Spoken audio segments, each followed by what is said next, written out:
दिल्ली के तिलक नगर और तिलक विहार में कोरोना से जुड़े 27 नए मामले सामने आए। इसके बाद तिलक विहार पुलिस चौकी के 17 पुलिसकर्मियों को क्वारंटीन कर दिया गया। इस इलाके में कम्युनिटी टेस्टिंग की गई, जिसके बाद ये मामले सामने आए। तिलक विहार पुलिस चौकी का एक जवान कोरोना पॉजिटिव मिला है।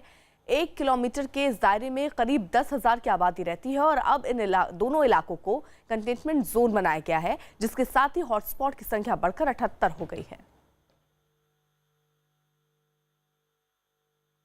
राजस्थान में कोरोना अब 26 जिलों में फैल गया है। पिछले 24 घंटों में राजस्थान में कोरोना के 127 नए पॉजिटिव केस सामने आए हैं। यहां पर अब कुल कोरोना पॉजिटिव मरीजों की संख्या बढ़कर 1431 हो गई है, जबकि 22 लोगों की जान जा चुकी है। कोरोना से सबसे ज्यादा प्रभावित राजधानी जयपुर है, जहां पर कुल 535 कोरोना के मरीज हैं। इसके अलावा जोधपुर में भी कोरोना के 288 मरीज हैं, जिनमें 60 ऐसे मरीज हैं जो ईरान से लौटे थे।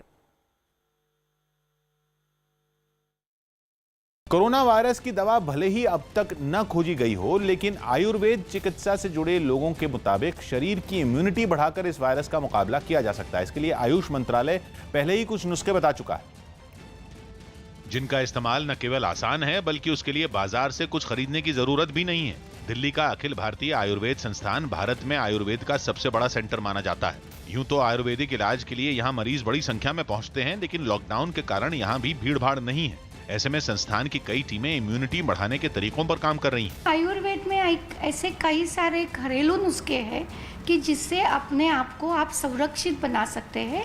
ऐसे नुस्खों में हल्दी के इस्तेमाल को आयुष मंत्रालय ने भी अहम बताया है। दिन की शुरुआत गोल्डन वाटर से करना इम्यूनिटी के लिए बेहद फायदेमंद साबित हो सकता है। गोल्डन वाटर का मतलब है गर्म पानी में थोड़ी सी हल्दी और नमक डालना। ऐसे पानी से गरारे करना आयुर्वेद में फायदेमंद बताया गया है। इसी तरह दूध में हल्दी डालकर दिन में 2 बार पीने से भी इम्यूनिटी को बढ़ाया जा सकता है। इसके अलावा भी आयुर्वेद में ऐसे कई नुस्खे बताए गए हैं जिनका इस्तेमाल रोजमर्रा के जीवन में लॉकडाउन के दौरान भी किया जा सकता है।